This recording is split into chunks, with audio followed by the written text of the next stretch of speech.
There we go. So how are you?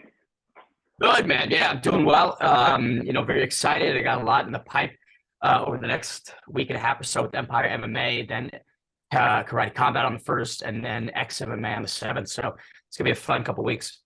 Yeah, how do you find commentating? Obviously, you got into it recently. How do you find that?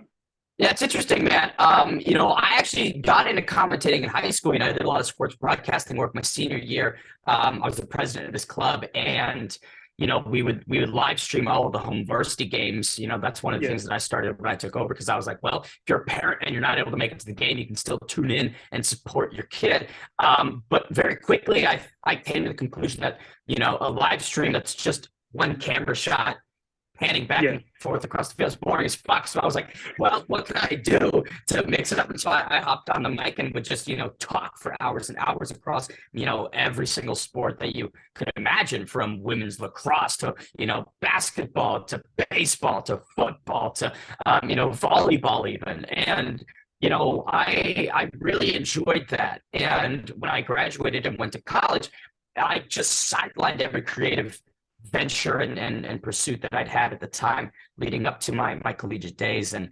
about 3 years in, I decided, it's about time I should start getting back to what I enjoy and what I'm passionate about. And I did the media stuff for a year. And luckily, through the esports connections and my portfolio that I cultivated, I was able to get opportunities. And about 9 months later, still going strong with play-by-play. yeah. Because I was going to say, with obviously your personality on Twitter, TikTok, obviously you do the Verdict MMA stuff. How's that?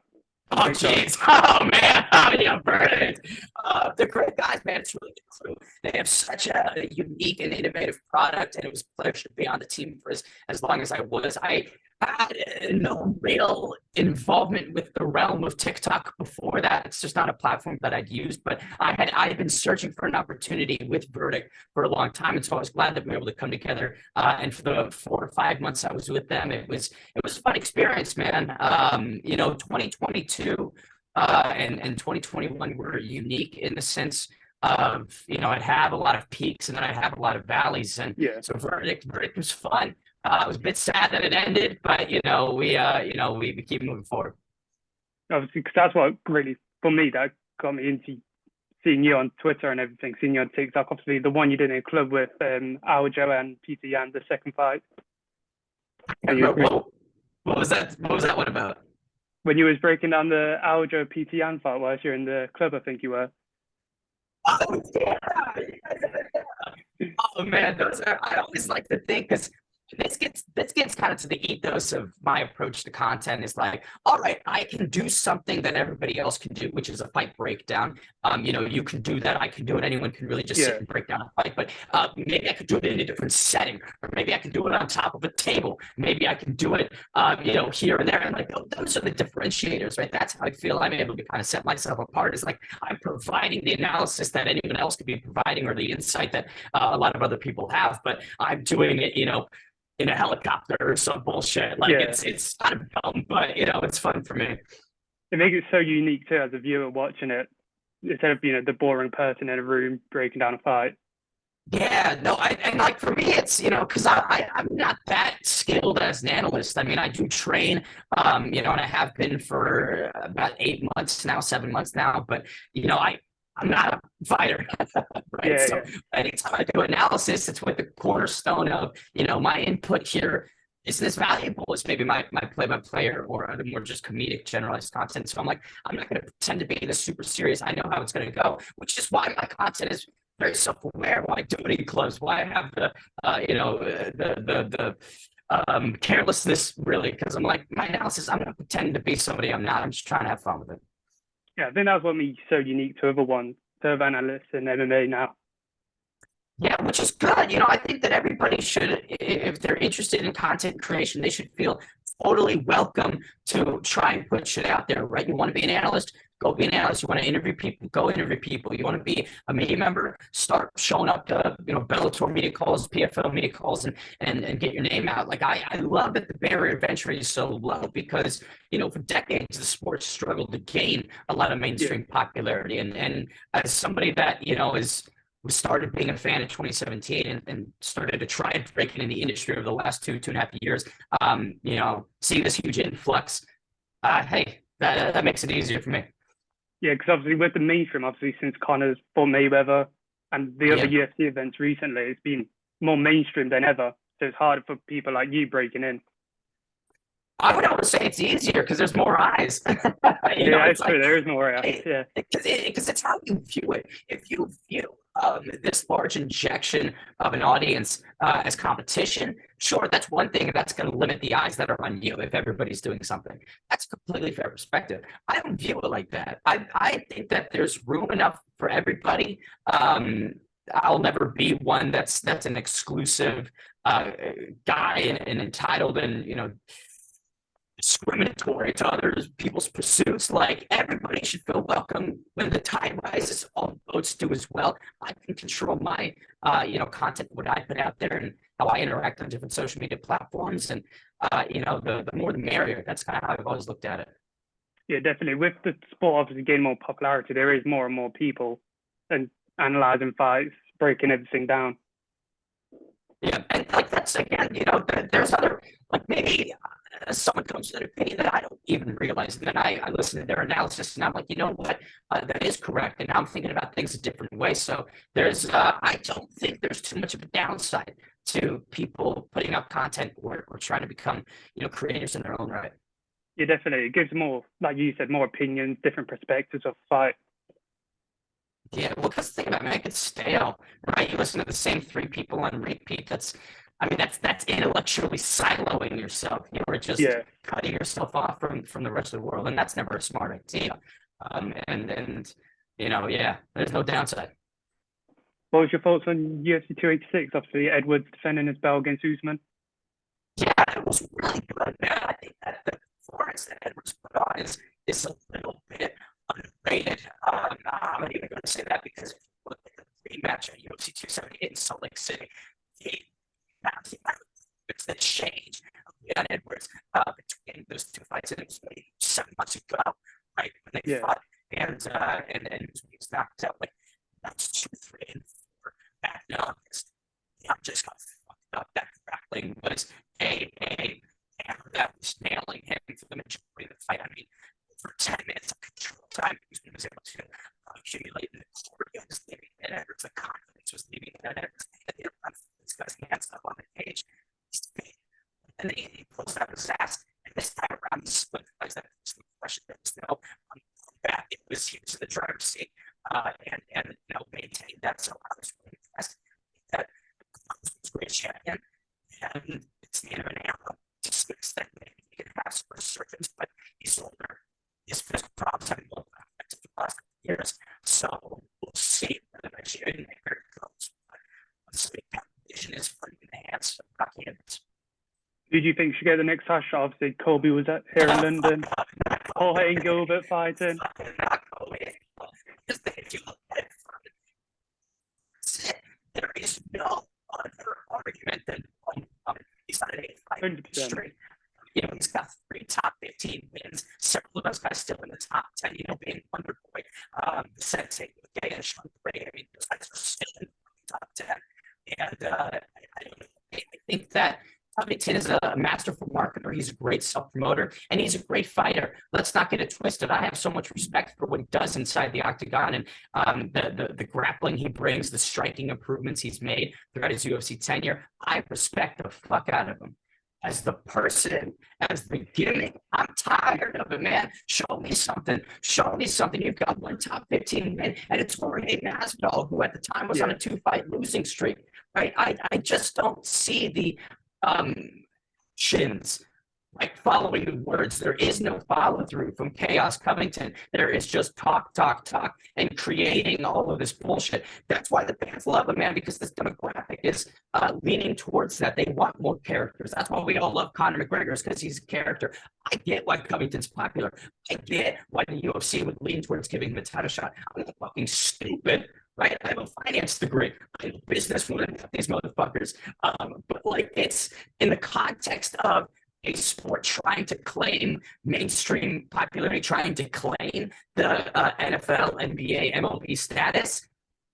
it's got to be Bilal Muhammad. There is no question. Covington should fight a Hamzat. He should fight a Shavkat. He should fight a real contender instead of the two wins he has since 2019, which is Tyron Woodley and Masvidal. Both have aged fucking great.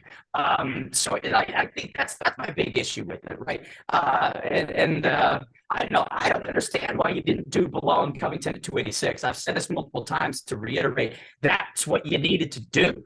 There solidifies your welterweight contender. It is Covington and Bilal. Whoever wins, boom. There you go. Give them a shot. Right? That's kind of what they needed to do, and they didn't. So now we're in a weird position. Well, Bilal came out and said they tried to book him and Colby, and obviously Colby said no. We don't know how true that is. It says the same shit. He says the same stuff about them approaching him with a fight. And Colby's like, I accepted it, and it didn't happen. It's all hearsay, right? I can't whatever these fighters say, because I just don't know whether or not it's true or false, or whether it was early in the process of fight being made and late in the process of fight being made. We're not going to know. Here's what I do know. Covington has sat on the sidelines for a year, and he's 3-2 since 2019, with again wins over Lawler, Masvidal, and Tyron Woodley. Those guys done in the complexion of the top 15 of welterweight in the last 2 years. Absolutely nothing. Guess what Bilal's done? He's beaten guys that are fucking in the top 10. That's all it should come down to. Any other argument, anything else that anyone has to say, I'm not going to entertain it because it's false, it's not relevant, and I don't give a fuck. Yeah, Bilal's definitely built a brilliant resume over the past few years. But I think if Jorge gets the win over Gilbert Burns, I think they're going to push that one with the past history in London with Leon and Jorge. They might, and I'll still disagree with it, but I'll understand it more than Covington because, again, like you said, there is a storyline with Masvidal. Masvidal fucking pieced him up backstage right after he detonated a nuke on Till. So I get that push by the promotion. I'll still disagree with it, but I'd rather swallow Masvidal getting another title shot if he KOs Burns, who again is a top 10 talent and coming off of a big win over the Magnum to war with Hamzat Chimaev. If Masvidal finishes over Burns, statement made, I can see that. I still disagree, but I can see that. Covington, I can't see any reason why. Yeah, it'd be a huge statement if he does go out and finish Gilbert Burns, but I think Gilbert's just too, skilled over grappling on the feet to handle Masvidal over the 3 rounds. We'll see. I'm kind of torn on this one when it comes to breaking it down. I mean, again, I'm not exactly the world's greatest analyst, but if Masvidal can turn back the clock a little bit, he's got some serious power. We've seen Gilbert have some durability issues. I mean, Usman's jab knocked him down on a couple of occasions. Exactly. Hamzat's jab knocked him down. That's problematic, right? If you're a Burns backer, but I just don't think at this point Masvidal really has the same ability he had back in 2019. I mean, that might be one of the greatest years for a fighter of all time. Maybe not in the sense of serious accolades and accomplishments in mixed martial arts, but when he went from not really a lot of people outside of hardcore knowing him to the whole world talking about game bread. One of the greatest rises and falls, of course. But yeah, I don't know. I just don't think Masvidal's got it. Yeah, obviously, went into that Till fight in London, no one knew him. Came off a reality show in America. Yeah. End of the year, fights for the BMF title and dominates Nate Diaz in a style we've not seen anyone else do. 100%. And then obviously that Ben Askren KO has just vaulted him to unbelievable star status. And you just don't see years like that, man, where each performance is memorable, each performance ups the ante. And I mean, I think back to Kevin Holland's short calendar year, he fought 5 times and he would jack away on the ground at the end of it. That I think, I mean, he's had some wins and losses since. It's been staggered results, but that one singular 12-month span just really memorable. And if Masvidal wins, great, shakes up the division. But I don't know. I mean, Covington being number 2 is it's just annoying. Yeah, I'm surprised he still got that number 2 ranking with. Obviously, like you said, being inactive since the Masvidal fight, had the lawsuit with Masvidal, the 2 losses to Usman back-to-back. Surprised that he still got that number 2 ranking. Yeah. Obviously, Jon Jones returning to the sport. What was your thoughts on that, the Cyril Gane performance? Oh, fuck, dude. So I was doing commentary for Flex Fight Series, and thankfully we had started earlier enough so that the card ended and they were playing, the fights on the big screen. And man, that whole week I was telling people Cyril Gane's underrated. I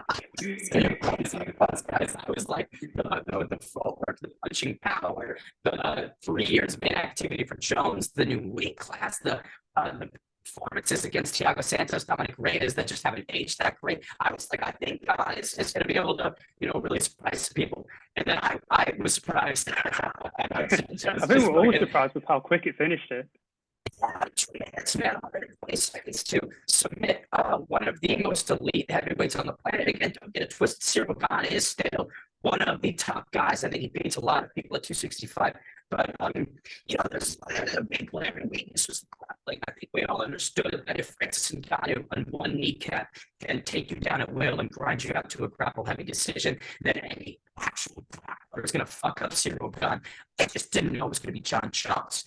The offensive wrestling hadn't looked that great against Dominic Reyes. I think he was like 4 for 10 or 2 for 6 on takedowns. It's a bad break, whatever it was low percentage. And so I was like, the offensive wrestling is kind of leaving him, and it's really not the case. So we'll see. I don't like the Stipe fight. I think the Stipe Miocic fight is it's a dumb one. I don't agree with that matchmaking. It rightfully should be Curtis Blades. I think Razor Blades is the best heavyweight on the planet, without a doubt, in my opinion. And if Jon Jones really wants to have some serious claim to, belonging in this division and fighting a dude that's stylistically a tough matchup, gotta go with Blades. But because, again, Curtis Blades is not a promotional powerhouse and not a master market, he's always going to get overlooked in these conversations. So, oh well. Well, obviously, one of the things Blades has running against him with the Tom Aspinall fight last July, with the stoppage, injury the 15 stoppage. second knee explodes. It's unfortunate, it really is. I think that was kind of the trend for several main events last year is injuries, right? Ortega and Yair Rodriguez fight with Brian Sholey popping out, and then you got, like you brought up, that UFC London. It's so anticlimactic, especially in such an important fight for both guys' careers. I mean, Aspinall streaking through and looking great, looking better every single time out. Curtis Blades once again needing to solidify another crack at the throne. And I was bummed that it went down the way it did. If you try and analyze those 15 seconds, you try and go, oh, Blades was pacing up. I think he was doing better in like the 2 or 3 exchanges that they had. But you can't put much stock into it. It was a 15 second fight to actually analyze it. Seriously, don't do that. Like, it was 15 seconds. Just shut the fuck up. There's nothing to take away. Obviously, you do your own interviews. Who would you say your favorite fighter you have interviewed? Man, I because I've developed a couple of personal relationships with guys over the last 2.5 years, and the time that I get to create content with Portillo, it's truly a pleasure and an honor. I've been really on several occasions and done a couple of watch parties. He's helped me out here. I've helped him out there with some things, and he's always a great guy. My first interview was actually Sam Alvey, funnily enough, way back in it must have been March of 2021. We're coming up on the 2-year anniversary of interviewing Sam Alvey. And what's great about that story is, we had a wonderful conversation. And despite what anyone thinks about Sam or his fighting career, or maybe his I know he just had a really rough take on Usman and Edwards. He said that Kamaru won like 4 out of 5 rounds. I'm like, Sam, I don't agree with you. Great guy, fun interview, always accessible. If you're trying to interview people, hit up Sam Alvey because he'll always make time for you. I had a great interview with him, and I was riding Cloud 9. I went into this like scholarship meeting because I was interviewing for a scholarship. The scholarship was humiliated, and immediately went from like the peak of, oh my god, that was so cool, to almost crying on a call with a fucking business dude. Yeah, but that's just the way it grumbles, isn't it? We'd be on Cloud 9. Exactly. Just when you think things are going well, you get humbled. You know what I mean? Yeah. How do you get into MMA? Obviously, you said in 2017 you started watching the sport, but was there a fighter? The fun item, I mean, we mentioned Jon Jones. That's really where it all started.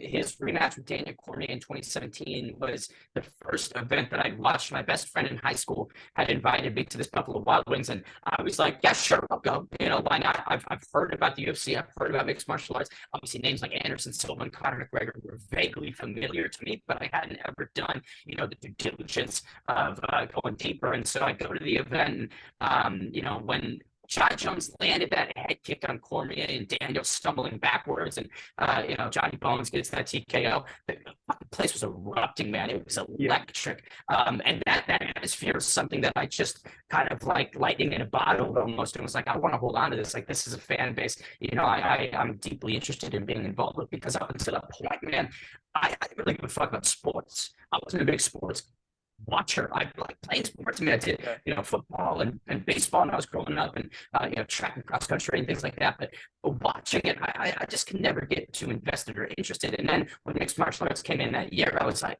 wow, dude, I gotta get involved. So was mixed martial arts your first real sport you watched then? I would say it's the first one that's had such a stranglehold on me that I'm watching consistently, and I'm, you know, reading articles and interviews, and you know, a lot of my schedule obviously is revolving around it. So I would say sure, yeah. Yeah, that's fair. Obviously, being a social media personality, how's that with Twitter, TikTok, YouTube, everything that you do? That's interesting. You know, I think obviously like the Twitter is what I'm most known for, and personally what I focus on the most. It's a smaller social media platform, I would say, and it doesn't offer the amount of marketability that maybe getting big on a YouTube or getting big on an Instagram would offer. But for me, it's much more about the connection. You know, I love the direct interactions with people, and you know, when you're chatting with fighters or making jokes, like there is that reality where it's, you know, it's one and one, right? It's not like you're making an Instagram post that when you're scrolling by is going to see it. Like, it's, you know, you can have people shit. And, I just enjoy that. I think that it kind of gets back to, you know, my interest in mixed martial arts is because I fell in love with the fan base. This is the best platform for the fan base. I think Instagram and YouTube, those aren't exactly the same. You're much more of a viewer, and with Twitter, everybody's an active participant. And so for me, I think it's better to have a larger following on Twitter, because there's that higher level of organic engagement than a YouTube or an Instagram. But I don't know, I really consider myself, you know, to be all that big or all that noteworthy. Like, it is really cool, and it's interesting every time I'm at like an event and someone's like, "Yo, can I get a photo?" or you know, recognize me. Like, that's cool. I'm not gonna lie.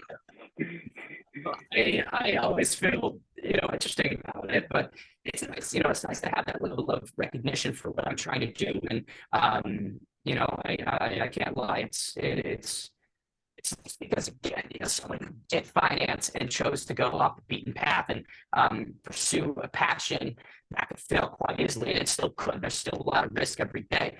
You know, all the opportunities that I have could disappear in the blink of an eye, much like some of the ones did last year. So I live every day like it's the last, and I try and enjoy and appreciate it. If the journey ends tomorrow, I'm endlessly grateful for it, and you know, yeah, that's what it boils down to. Yeah, it's definitely much more better pursuing something you actually enjoy than, you know, going down a career that you're going to be miserable in. Yeah, because I have time for that, man. If I fucking fail at this, you'll find me in some corporate shell in, you know, my late 20s or early 30s. Like, I have time to do shit I don't want to do. This is the time where I'm going to try and make what I want to happen. And if that fails, at least I try. At least you're pursuing your dreams. Like, no one can fault you for that. Exactly. Would the goal be to commentate in the UFC one day, doing Empire MMA, karate? Is the goal eventually? Yeah, to Man, to be the best in the world. I view my play-by-play much like a fighter views a fight. My preparation is quite relentless, and I try and cover all my bases, dot the I's, cross the T's, and you know, every moment that I'm on a headset, it's a moment for me to develop my skills. It's a moment for me to create not just good, not just great, but iconic moments for these fighters and elevate their performances to a different degree. You know, I think that for me, I have this chip on my shoulder when it comes to commentary because I don't have a broadcast degree. It's not like this is something I went and got a classical education in. It's much more grassroots. Started out with esports streams that had 12 viewers.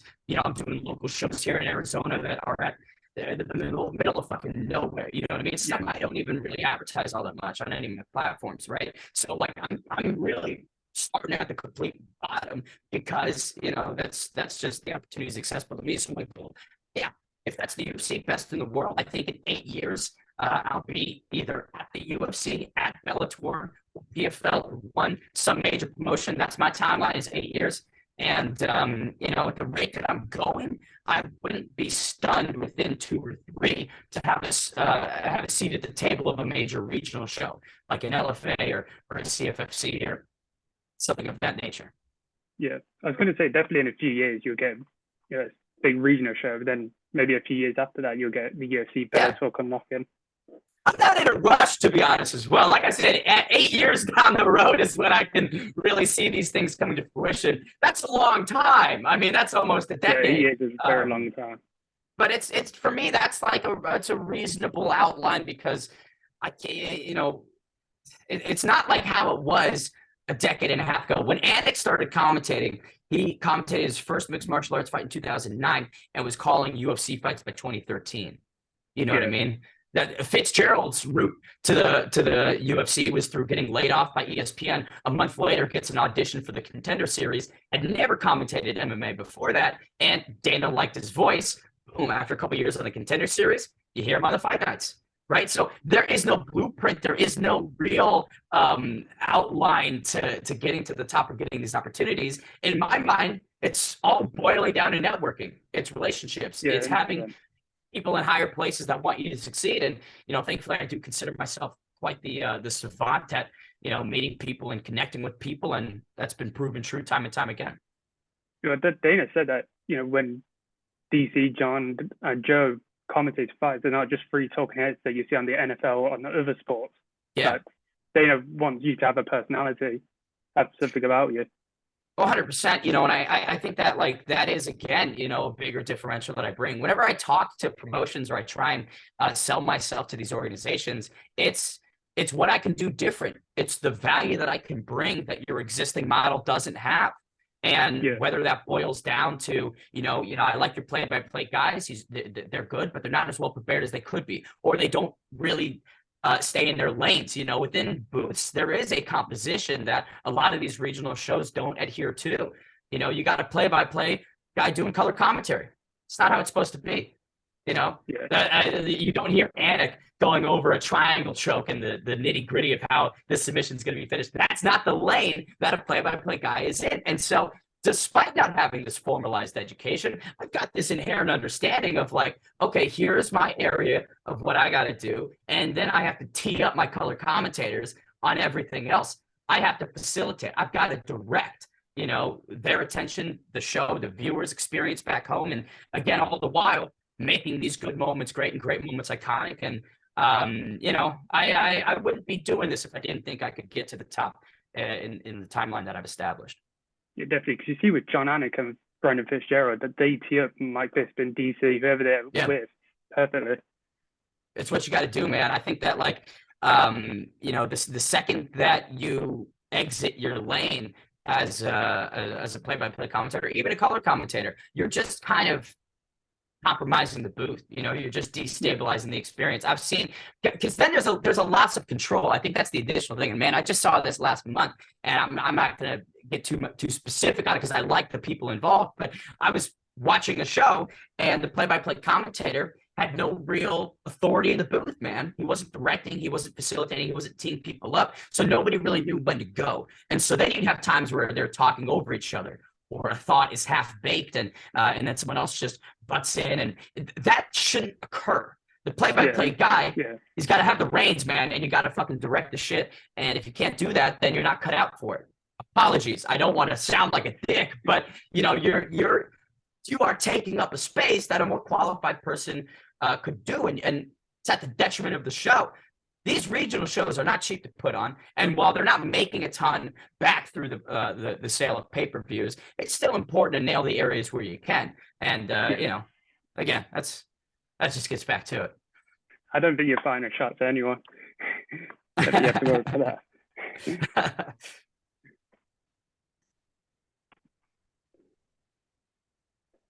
Obviously, Ben, I know you're busy in your schedule, so I won't hold you for much longer. No worries. Hey, ask what you want and I'll give what I can. Obviously, you said you got into MMA watching Jon Jones, DC. Who would you say is the greatest of all time? It depends on whether or not you rate the PED usage, right? Because if you don't give a fuck about that, it's Jon Jones without question. Yeah, If you don't care about steroid use, there is nobody better than Johnny Bones with the title defenses, the people he's beaten, the fact that he did it so young and continued that dominance for so long. I think that he is the greatest. But if you take steroid use into account, yeah, it's very difficult for me to overlook George St. Pierre, a guy who replicated a lot of success and, avenged every loss he had in mixed martial arts, went up and captured a second belt in a division higher, 4 years after retirement. Granted, you could say that Bisping wasn't exactly the hardest champion to beat at the time in the UFC. I've heard that argument. That's fair. But George St. Pierre still fucking did it. I bet nobody else really could. That's on their couches criticizing.